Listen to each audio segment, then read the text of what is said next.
It's cold, man. It is cold. It's 19 degrees in Knoxville. Went down to 15 last night. I'm still out here trying to get stuff done. But yeah, let's talk about this video. I get out of line.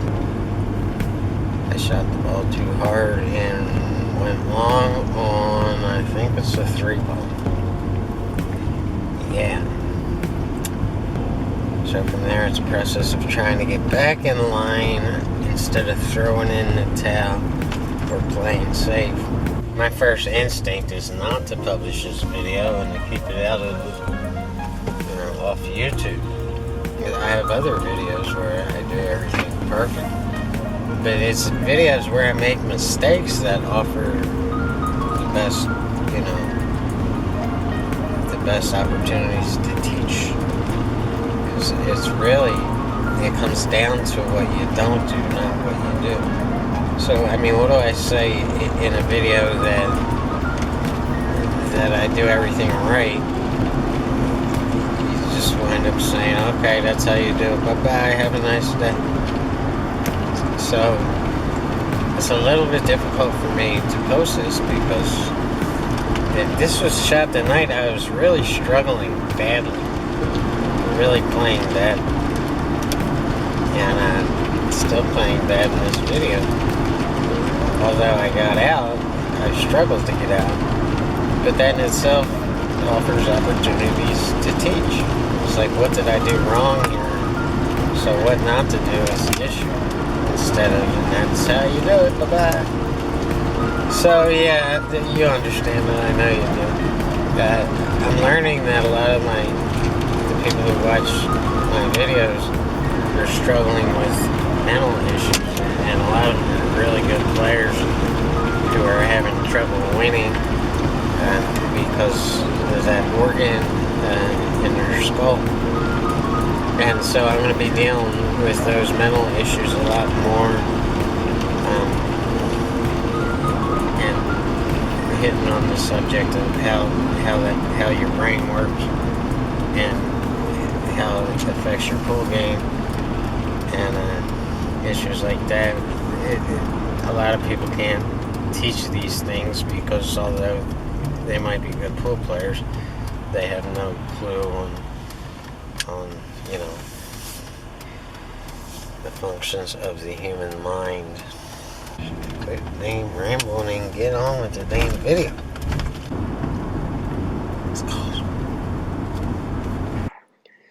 Alright, let's take a look at the table. Here's the cue ball. Here's the 1 to the 2, 2 to the 3, 3 to the 4, 4 to the 5, 5 to the 6, 6 to the 7, 7 to the 8, 8 to the 9. A lot of back and forth, a lot of up and down the table, but it's almost possible to play this whole game center table.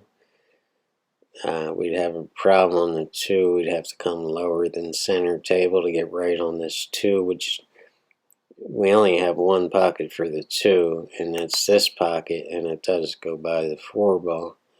We'd have another problem on this 7 ball if we went exactly center table. We'd be left almost impossible on the 7, so we'd have to stay on this side to shoot the 7. What else? The 5 ball could be a problem if we went center table, so again we'd have to stay a little bit down table to shoot this 5 ball, whether it's on this side or this side. Other than that, I think we should get going on this. This first shot, we're almost straight in on the 1, so we have no rail at all to play this 2 balls, so we're just going to try to come down through the center of the table and try to get a little bit further on this side of the 2. And this is a delicate shot. Just remember to follow through on that. And we get good on it. Again, we're shooting a 2 ball in this corner, so we have to spin back out 2 rails to get center of table. But I spun it a little bit too much, and I hit it a little bit too hard, and we go way past the target, again, center table, and went past this 5 ball all the way back up table to get way out of line on the 3 ball. So from that position, it becomes really difficult to get back on the 4. So yeah, here we are way out of line. And the problem with this shot is we don't have a lot of an angle between the cue ball and the 3 ball. And the 4 ball is all the way down here. So you can roll out getting over here from where we are on the 3. So yeah, we're way out of line. We're going to have to settle for going back and forth and back again from the side rails after shooting this 3, because we have to shoot it a little bit hard. And the cue ball's on the rail and the 3 ball's a little bit off the rail. So this is a difficult shot. It's really, really hard to get back on this 4. And we're shooting for the doorway between the 5 and the 6. We couldn't go under that 6 because of where it was, and we'd wound up getting stuck behind the 7 ball.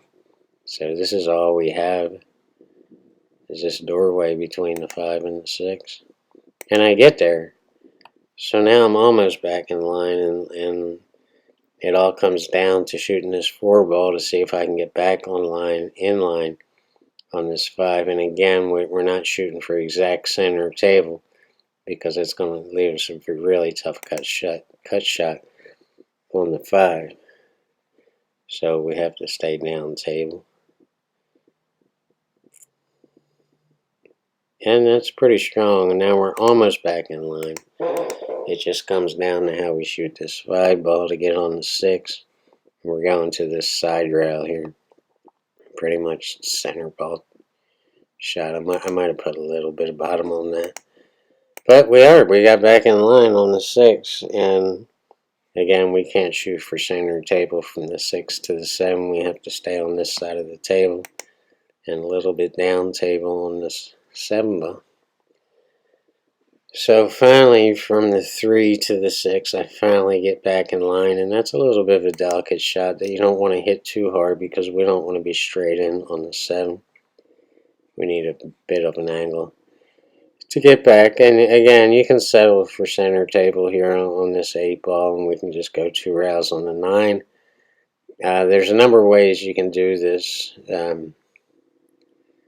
Just take what you're comfortable with doing. You can draw it back a little bit and try to get straight in on the 8, or we can come down to this bottom rail and just drift back up. There's a number of ways you can do it. We can leave an angle here on the 8 ball and go 2 rails and back out on the 9.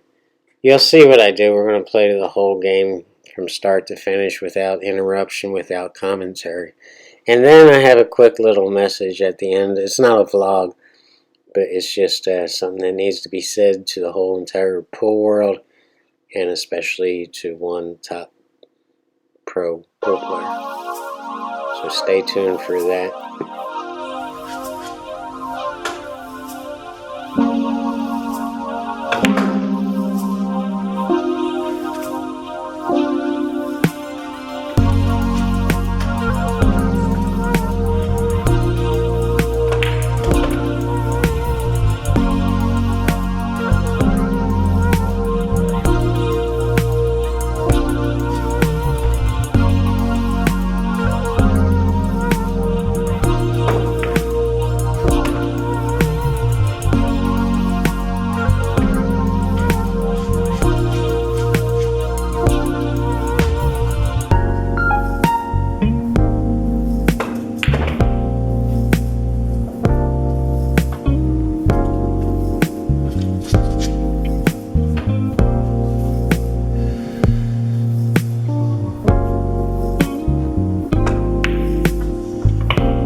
I sent Skylar Woodward a book on the methods of changing diapers. Yeah, just in case he matches up with Earl Strickland. No, Sky's gonna have a baby. Yeah, him and Ashley are gonna have a baby. And it's a boy. And I'm not sure how these things happened, but it happened. And yeah, congratulations to him and Ashley and Deborah, who's going to be a grandma. She's got a new grandson. Yeah, it's cool stuff. It's a little worrisome to me, though, because time is passing so fast. I swear, it seems like last year when Skylar was just a kid, teenager, and was working at Dollar General somewhere up in Kentucky. And everybody was talking about him. He's beating everybody on the weekends in these pool tournaments. And I swear it doesn't seem like more than a year ago. And now he's having a little kid. Yeah. That's scary. So look out in like 15 years. The pool world's going to have a new top shelf pool player. Another Woodward pool player. Skylar, I'm sure you're going to be a great dad.